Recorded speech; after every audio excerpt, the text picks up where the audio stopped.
Welcome him back coming up inside Lucas Oil Stadium on Sunday.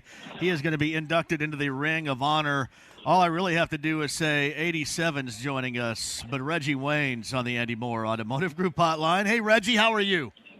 What's going on? What's going on? It is going to be fantastic to have you back in town. Now, my first question, and I guess this is kind of logical, is how much of being back in town is going to be spent with our guy, Amp Harris? Like a lot of it? How much? Listen, I told Amp I was going to dodge him all weekend. He said if I dodge him, he was going to hit me in my knee and I wouldn't be able to walk on the field. So I got to make sure that he's stuck to my hip when I get there. Let me tell you this. Trying to get away from Amp when you're in town is like, I mean, it'd be easier to try to get Ty Law off of you, right, in the playoff game or something. Yeah, Seriously. It's probably easier that way, going against cover 4 and cover 2. It is. Hey, listen, I know that this was coming. It was inevitable that this honor for you is coming. But once it was made official, how's it make you feel, being here, what you've accomplished, and then getting that love back from Jim Irsay and the organization and being a part of the Ring of Honor? Oh, it's great. It really is. It's first and foremost, man, it's an honor to be going up amongst the elite of guys that wore the horseshoe on their helmet. And, the Irsay family, they took me in when I was a little pup. Didn't know anything about the Midwest. Definitely didn't know anything about Indiana, but just giving me an opportunity to fulfill a childhood dream, it was a blessing, man. And then from day one when I stepped past the state line and into Indiana, man, everybody there took me in as a family member. I became a Hoosier from that day on. Even when I felt like I was totally out of my norm, out of my zone, everybody accepted me as a Hoosier, and they showed me nothing but love. I always thought about this. I don't even know if you think of it this way. And Reggie Wayne's on the Andy Moore Automotive Group hotline. Do you think that you would have had similar success anywhere, or coming here with Manning and with Marvin and, ultimately with Tony here, being brought in here by Bill Polian? Was this just a different scenario and a great scenario for you altogether?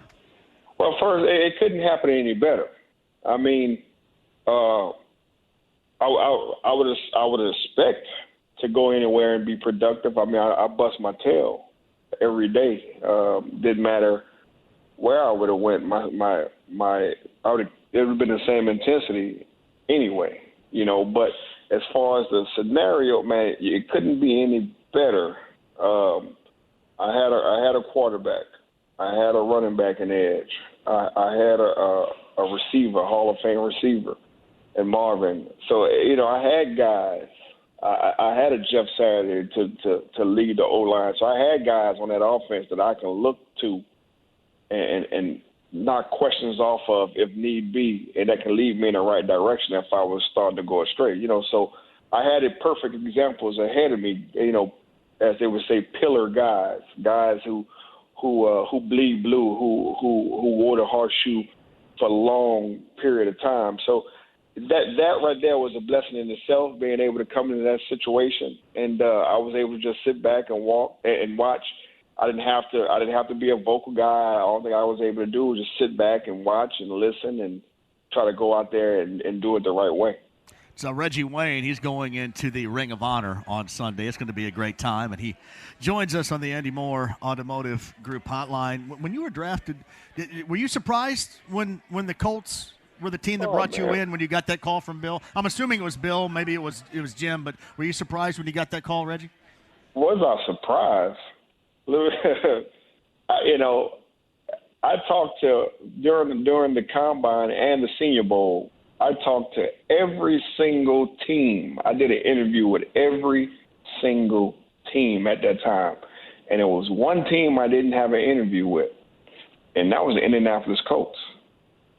So it really threw me by surprise because I'm sitting up there all during the process. We had pro day and we had all that, and then I had, me and Edge. We would always go and work out and go sit down and eat, breakfast every morning. And he would tell me, he said, man, don't be surprised if the Colts call you on draft day. I'm like, man, the Colts, they ain't calling me. They didn't even want to talk to me. You know what I mean? Like, I didn't even have a conversation with them. So why would they bring me in not knowing anything about me or being able to sit down and ask me questions or whatnot? So I didn't expect them to draft me at all. And then all of a sudden, you know, as I'm sitting down in the draft and I'm watching, and in my draft, it was six first-round receivers. I was the sixth. So there was 5 guys going in front of me, and I'm watching, and you know, David Terrell goes, and then Rod Gardner goes, and then Corin Robinson goes, and then my teammate from college, Santana Moss, go, and then Freddie Mitchell from UCLA goes. So I'm like, all these guys are going in front of me, and I'm just going down the order, you know, going down the pecking order. So I'm looking, I'm like, okay, I see, you know, the Colts coming up, you know, and I'm like, well, I know I'm not going to make that one. And then Baltimore was the last one. I'm like, I don't think they need a receiver either. So now I'm starting to think like, all right, man, I done slid into the second round. And the first thing I thought was like, oh, my God, I'm about to end up at Cleveland because, you know, my college coach, Butch Davis, he was the head coach at Cleveland.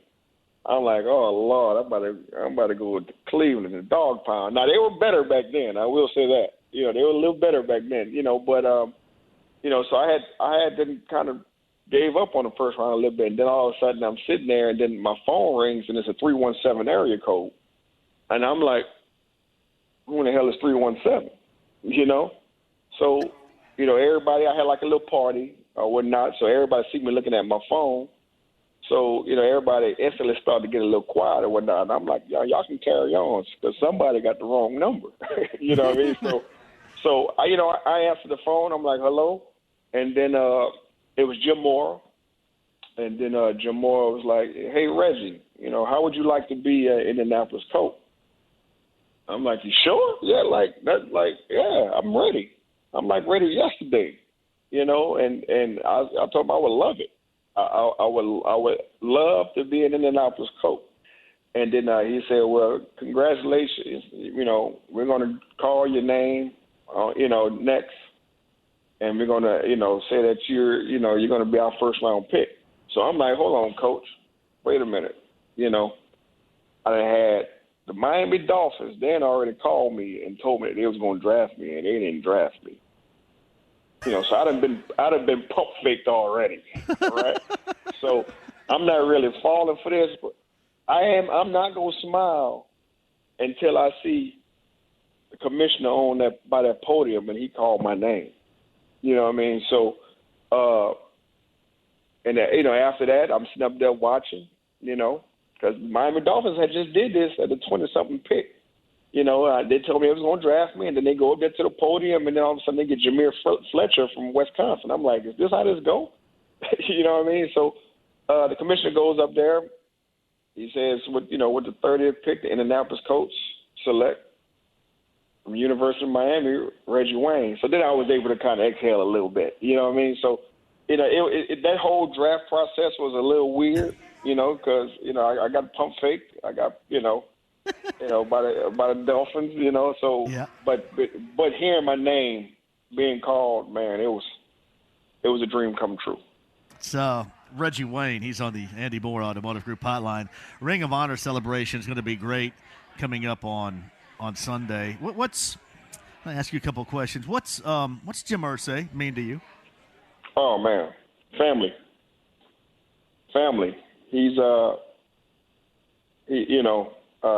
he's always been there for me. He's always had he's always given me whatever I needed, man.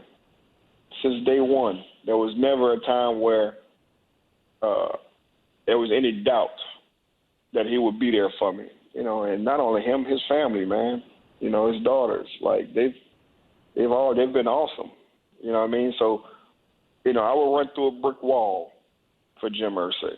You know, he's awesome, man. He's family. That's what he means. What's Peyton Manning mean to you?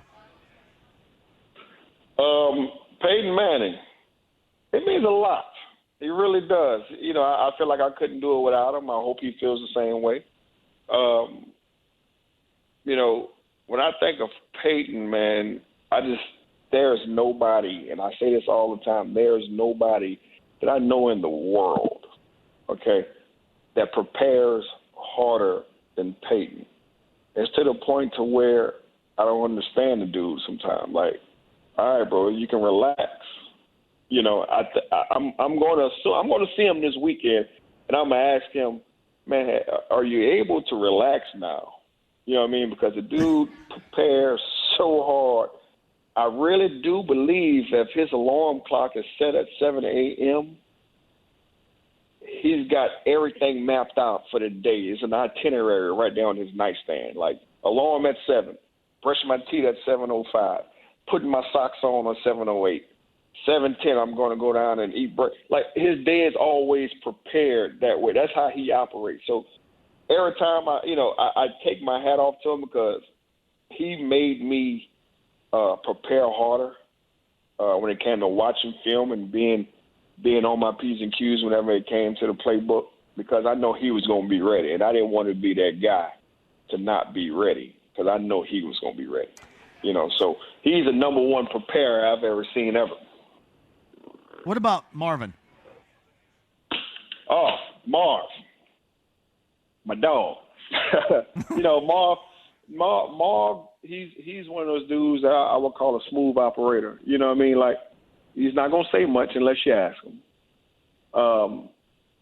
But his work ethic, you know, like if I said Peyton, the way he prepared was like no other, Marv's work ethic was like no other. So, like I said earlier, I would sit back and kind of watch these guys.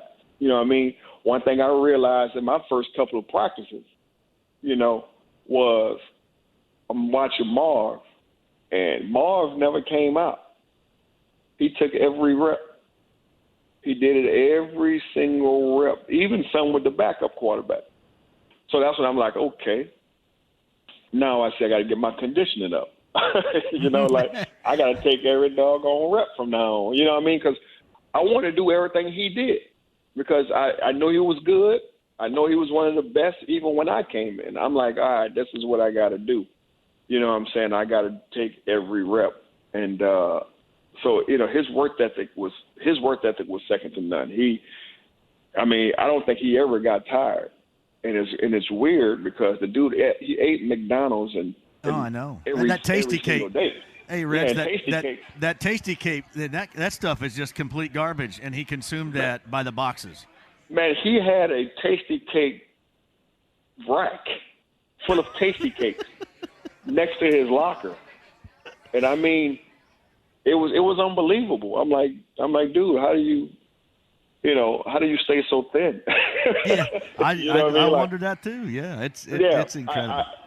I can never understand it, but I mean, he did it. He went 100 miles per hour every day, every play, and he took every single rep. So when I think of Marv, you know, I need to send him some edible arrangements or something because I learned a lot from him. Reggie Wayne's going into the Ring of Honor coming up on Sunday. He's on the Andy Moore Automotive Group hotline. I got to get your thoughts here because I've always thought of Tony Dungy as a voice that we need to hear, and we need to hear often. We need to hear more of it because no matter what's going on, there could be all this chaos around you, and you would know this better than anybody. And with his voice, you would think, you know what, everything's going to be okay. What's Tony Dungy mean to you? Tony is like a father figure, not just to me, but I think to the whole team. He was one of those guys that we never really wanted to let down. We never really wanted to let him down. He treated us like men, you know. That's why, you know, one thing, you know, when Coach Dungy says something, it's like, all right, we got to do that, guys. You know, he was big. He didn't want no, you know, off-season problems with the law. You didn't want to be that dude. You know what I mean? You didn't want to be that guy to get your names in the headlines because you was being silly. You know what I'm saying? So, Coach Dungy was that father figure. He was that guy that he was that general that we all followed. And we know he walked a straight line, and we wanted to make sure we walked a straight line with him. So, man, he was that voice. You know, just like the year we won the Super Bowl, he said this was our time. And when he said it was our time, we were like, you know what? He said it was our time. You know what I mean? I say that, but it was one time he said something that didn't go the way we expected it. All right? The night before the Super Bowl against the Chicago Bears, 2 weeks in a row, we practiced for the Bears. And he said we were not kicking the ball to Devin Hester. We were just going to pooch it, and we were going to take whatever they ended up, that's where we were going to start. Right. But the night before the game, we have a team meeting. Coach Dungy said he had a dream. He said he had a dream, like he was Dr. King. I had a dream last night. He said, in my dream, we kicked off to Devin Hester. And when he received the kick, we went down there and we swarmed and we tackled him. So everybody looked at each other like, okay, all right, kickoff team, all right, let's go. Hey, Coach Dungy had a dream now. We ready. We kicked that ball off to Hester, the first play of the game, and Hester ran it back. And everybody looked at Coach Dungy, and Coach Dungy said, why are we kicking it to Devin Hester?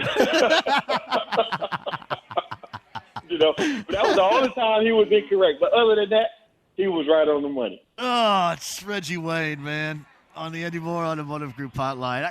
It's going to be very special for you. Before I let you go, I know you're going to say a lot, and I don't want you to let loose what you're going to say during the ceremony on Sunday. But for all those listening right now, all these Colts fans, all the folks around Indianapolis, around the state of Indiana, what would you say to them for your time here? Well, you know, I as much as I want to say, I can't say much during the ceremony because I only have a certain amount of time because it's only a halftime, right. You know, and we all know that Jim Irsay, he's going to take up most of the time. We all know that. There's no doubt about that. None. So I've only got a short period of time, so I'm going to make it, you know, I'm going to get it in as much as I can. But man, like one thing about the fans, man, like I couldn't have done it without them. Man, like I said earlier, man, they all took me in as one. That's the way the fans treated me was the reason why I was always so involved in the community. Because that was I couldn't go around and hug everybody. I couldn't go around and give everybody five. So that was my way of trying to show my appreciation by going out in the communities and you know, going to homeless shelters or dealing with kids and food drives and giving away toys. Like that was my thank you. And man, I you know, man, the fan, I couldn't do it without them. They made me, you know, just go out there and give that extra. Because I wanted to, you know, even if it was just for 3.5 hours on Sunday, I wanted to give them something to be excited about. You know, I try to do everything I can to give back and show my appreciation, you know. So I just wanted to go out there and just give them a show. I really did. I hope I did that.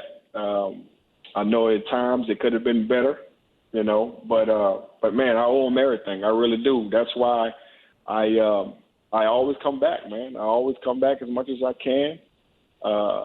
And I wish I could give everybody five, but I love them. I love all of them. I love the whole organization. I know I'm bleeding blue with them. Well, I tell you this, you and AMP doing the summer celebration, the stuff that you do with the game, and that's all giving back and really special too. And in closing, I expect this to happen, but do you expect your phone to ring one of these days to go into the Pro Football Hall of Fame? As everybody always say, they say, yeah, Reggie, you're getting in. And I think eventually one day I get in, and that's cool. But I will say this. When I played the game of football, my dream wasn't to make the Hall of Fame. You know what I mean? Like, it really wasn't. I didn't, you know, the dream I had when I was 7 years old was to actually just play football in the NFL. So when I got that phone call from the Colts, that dream was fulfilled already. You know, and then once I got into the league, the only thing that mattered to me, right? Now, obviously, you want to win, you know, and you want to continue to win as much as possible. And that's what I wanted to do. I wanted to win. But we know it's a kid's game. You know, at the end of the day, everybody's going to go home and go on about their merry way. But to me, it's like I wanted to be a good teammate, to be good in the community. I wanted to be leave a legacy where my peers, my opponents, everybody was like, you know what? Reggie was a hell of a teammate. He was a hell of an opponent to go up against. He did it the right way. So that's what matters to me, what everybody say about me afterwards. It's not necessarily about going to the Hall of Fame. If that comes, man, we're gonna celebrate like it's 1999. But if not, I'm good. I am okay. I am totally fine because if my teammates and my peers, if, even the people in the building at the facility, like what they think about me is what matters, and that's what we're gonna go with. Man, well done. I always enjoy having you on, and I often remember the time when you came on and you sang part of Jamie Foxx's "Blame It" on the show, and it was spectacular. It was spectacular and still incredibly memorable. Hey, thanks for everything. And you know what? You're going to be able to give and then receive a collective high five on Sunday. And a job well done. And that Hall of Fame call is coming, man. It is Appreciate coming. you guys. Mark my words. Appreciate you guys. And I appreciate all the Colts fans and everybody that supported throughout the year. Reggie, thank you. We'll see you on Sunday. All right, brother. Reggie Wayne on the Andy Moore Automotive Group hotline. Honestly, I like to talk a little bit about the conversation that we just had, but I can't add anything with that. That was just spectacular.